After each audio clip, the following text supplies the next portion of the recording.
Well, after all that, no Carl Anthony Towns, I have to redo this video again because initially I was ready to upload my video talking about potential James Harden trade scenarios because the last 24-ish hours, or almost 24 hours I should say, James Harden requested a trade essentially, and the Clippers and James were working together to get a trade put in place. And apparently, the Cleveland Cavaliers were once a popular rumored team for him. The Cavaliers were going to put Darius Garland in that deal, and then James would be heading to Cleveland. In my original video, I was going to talk about other teams outside the Cavaliers. I was going to talk about the Minnesota Timberwolves. They needed a point guard to help take ball pressure off of Ant and Dante DiVincenzo. I was entertaining the idea of James going back to Houston and reuniting with KD once more. Obviously, the chemistry between him and KD from their Brooklyn days and their early OKC days. And then, obviously, he'll be going back to Houston where he made his name well known there. Other teams included, I don't know, the Miami Heat and some other teams. I have no idea. But ain't none of that's going to happen because now it is an official done deal that James will be headed to Cleveland. On the other hand, the Clippers get Darius Garland and a second round pick.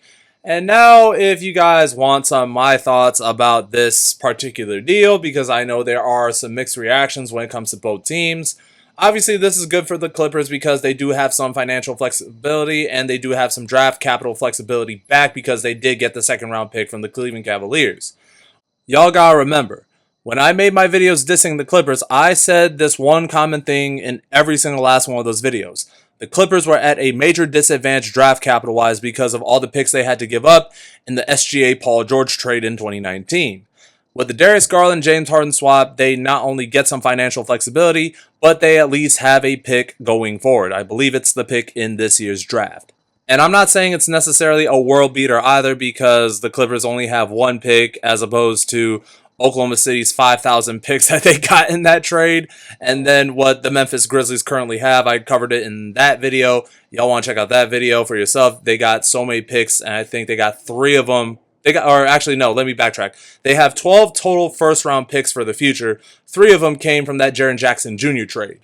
And not only that, Darius Garland is younger, and the Clippers, well, even though they have to absorb the money that he got from that 5-year, $197 million extension that Garland signed with the Cleveland Cavaliers a few seasons ago, it's still better than trying to overpay a guy in James Harden. While, yes, he has been good for the Clippers, especially this year, and to an extent last season as well, you're paying a 36, 37-year-old guy, and you'll have to owe him a lot of money by the time he retires, potentially at age 39. It wouldn't make sense, and again, the Clippers needed to get younger, and I do like this for them. Darius Garland is a consistent 18 to 20 point per game guy, really good pick and roll maestro, maybe not as good as James Harden, but pretty equal even though he's smaller. He's not a good defender, but to be honest, neither is James Harden, even though James is a lot bigger, and he can at least get some steals off of like the blind side or whatever. He's really good at stripping the ball from others. You know what I'm saying? But I do think this is good for the Clippers because they do get younger. And again, everybody's got to realize that Kawhi Leonard is on his way out the door too. Even though he's playing the best basketball of his career, he is getting up there in age. James Harden's getting up there in age. So it made sense for both parties to move on. And let me put it for y'all this way. I get it. The Clippers have been playing a lot better since starting off the season 6-21, and then they controversially dismissed Chris Paul from the team. Obviously, you have to credit Kawhi Leonard for that, but you also have to credit James Harden in the same breath.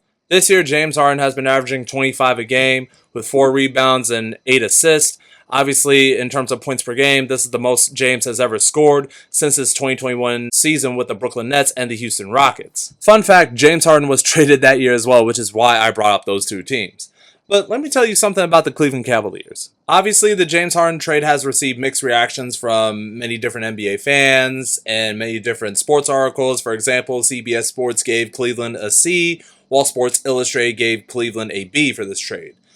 If y'all want my thoughts, I do like this for the Cleveland Cavaliers because obviously their vision is that they want to compete for a championship with Donovan Mitchell on the squad and Evan Mobley on the squad, along with Jared Allen, even though there are rumors of him potentially getting traded by Thursday's trade deadline. On a side note, there are rumors and reports of LeBron James heading back to Cleveland during the offseason so he can play with both Donovan and James Harden. LeBron will be headed back to Cleveland for the third time in his career. Obviously, this go around, it will be at the tail end or at the end of his career because he is in year 23. He probably might want to play his last 2-3-ish seasons out in the NBA, possibly not being a Los Angeles Laker, but he would definitely go back to Cleveland and I would be all for it. It would be a nice storybook ending to a legendary career. But I ain't worried about that. I'm going to talk about the Cleveland Cavaliers right now. So with Darius Garland, this year at least, they have been fairly disappointing because they are 30-21 in the East, which is pretty good for a 5th seed, but it is a far cry from what they were last year, being a 64-win team. Given how good Donovan Mitchell is, he will definitely lead this team to at least 45 wins. I think James being on this roster would add 10 to 15 more wins on this squad. And I say this because obviously Darius Garland is a good playmaker and he's the type of player the Clippers need in terms of youth, but Harden is the better playmaker for this team. Jared Allen, if he stays, and Evan Mobley will definitely be fed a lot more because of James Harden's playmaking. He knows how to feed bigs. He got the best seasons out of guys like Clint Capella, Nick Claxton when he was with the Brooklyn Nets. I know Joel Embiid has always been a great player, but I have always said this. James Harden will always be Joel Embiid's best teammate outside of Jimmy Butler. Obviously, Tyrese Maxey and VJ Edgecombe are kind of nipping at their tails right now because those guys are balling for Philly. Ivica Zubac the last 2 years has been playing the best basketball of his career because of a guy like James Harden. And I definitely believe he would definitely get the best out of Evan Mobley and Jared Allen. And here's some other implications of this trade too, for lack of a better wording. Darius Garland has been dealing with a toe injury. Again, like I said, he has not played a game since January 14th. The Cavaliers felt like he's been very unreliable and not as durable as they thought he would be, given that he's been dealing with a toe injury that has lingered dating back to last year's playoffs where he had to sit out a couple of games of that Pacers series. He ultimately came back game 4. I think it was either game 3 or 4, one of those games. But you could tell he didn't look the same, and there were times he looked more of a liability than when he was healthy. And James Harden, on the other hand, has been very durable and very reliable. Yes, there have been times where James has gotten hurt. Obviously, we all know what happened in the 2021 playoffs when he was with Brooklyn. He had a hamstring injury, and he ended up not being the same player in those 3 games where Kevin Durant had to pretty much 1v5 the whole Milwaukee Bucks team. It doesn't help that Kyrie Irving was out in that series as well. Other implications with why this trade needed to happen is because, well, James Harden and the Clippers could not agree to an extension. James wanted a 2-year, $80 million extension from the Clippers, but apparently the Clippers said no. And it got to a point where I do personally believe that, yes, the Clippers have been playing well, but there is a scenario where James Harden didn't feel like this team was good enough to win the championship. Yes, they would be good enough to make a deep playoff run, but they ain't good enough to win a championship at this point, and James wants a championship at this point of his career. He's been chasing a championship ever since he left the Houston Rockets in 2021 for Brooklyn. It's definitely a theory of mine, but that theory could actually end up becoming true. He probably didn't think the Clippers were good enough. And then another implication, at least on the Cleveland side of things, they didn't feel like they could win with 2 small guards in the backcourt. I will make a separate video about this, talking about the potential death of the small guard era, where you have guys like Trae Young being traded because, Atlanta cannot build around a small guard, or they didn't want to build around a small guard, and you have guys like Jalen Johnson and Nickeil Alexander-Walker. We know the Ja Morant situation in Memphis, and now we have the Darius Garland trade to the LA Clippers. I did say in my offseason video talking about if the Cleveland Cavaliers can make it out of the East or not, I did say that if they fall short in the Darius Garland-Donovan Mitchell era, meaning they fall short in the playoffs, with a golden opportunity to make it out of what was at the time a fractured East, they would definitely have to blow up their roster or get rid of either Darius Garland or Donovan Mitchell, which, lo and behold, they've been underperforming throughout the regular season thus far, and they had to trade Darius Garland. Still could happen, though. I don't think that they're going to trade James nor Donovan in that sense, but they could trade one of their bigs, or they could get another piece. Like, again, they could go after LeBron in free agency, get him for free instead of blowing up their whole roster, which I'm assuming that's one of the reasons they traded DeAndre Hunter, and I already have my video talking about that as well. Again, Keon Ellis really boosts their guard depth, And then you have a guy like Dennis Schroeder also coming off the bench as well. Originally, I did say that Dennis Schroeder is going to have to start, but James Harden, when his physical is passed in that trade, and I do believe it will be, he'll be the full-time starting point guard for the Cavs. Obviously, the Clippers are not going to win the championship. I'm sorry, y'all. But when it comes to the Cavaliers, I do think they have a 2-year window with James Harden and Donovan Mitchell. And if they do add LeBron James, still a 2-year window because of LeBron winding down on his career. If they don't get it done, I think the Clippers do win this trade for sure. Because, again, they get a young point guard and then they get a pick back, which is what they desperately needed. And one more thing before I let y'all go. James Harden's career has been very interesting, bro.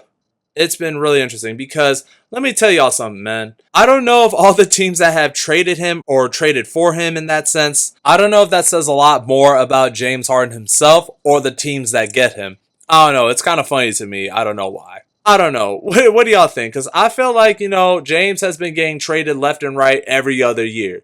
Again, he got traded from Oklahoma City to Houston, spent 9 years with Houston, made a really good name for himself all those seasons.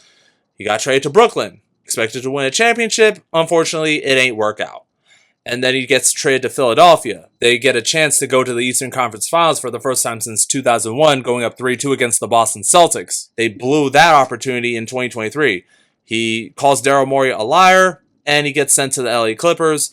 Both years he's been with LA, he has been a consistent first-round exit. Now, is that his fault? No. But I'm just saying that if he doesn't capitalize on this opportunity to win a championship with Cleveland, not only this trade will be a bad look for the Cavs, it will stay in James Harden's legacy a lot more. And I do think James is a Hall of Famer. Don't get messed up, man. He's one of my favorite guards to watch. I've been very critical of him in his prime, but I do love watching James Harden, and I do appreciate his game a lot more now. But I cannot tell a lie. I'm going to leave it to y'all, man. What do you think of this trade? Do you like it? Do you hate it? Do you love this for Cleveland? Do you love this for the Clippers? Whatever y'all thoughts are, sound them off in the comments below. More videos coming soon. I guarantee you I will definitely have more videos covering the trades that will happen prior to the trade deadline or after the trade deadline for that matter. If you guys haven't checked out my video talking about the 3 trades that went on before the James Harden trade, it's the Jaren Jackson Jr., Jaden Ivey trades, and the Nikola Vucevic trade. If you guys haven't checked that video out, check that one out first, or you can check this one out. I don't care. If you're watching this video, it's the James Harden trade. If you want to check out my other video, it's on my channel. Yeah, do y'all thing. But yeah, man, that's the end of this video. I'm X. Deuces.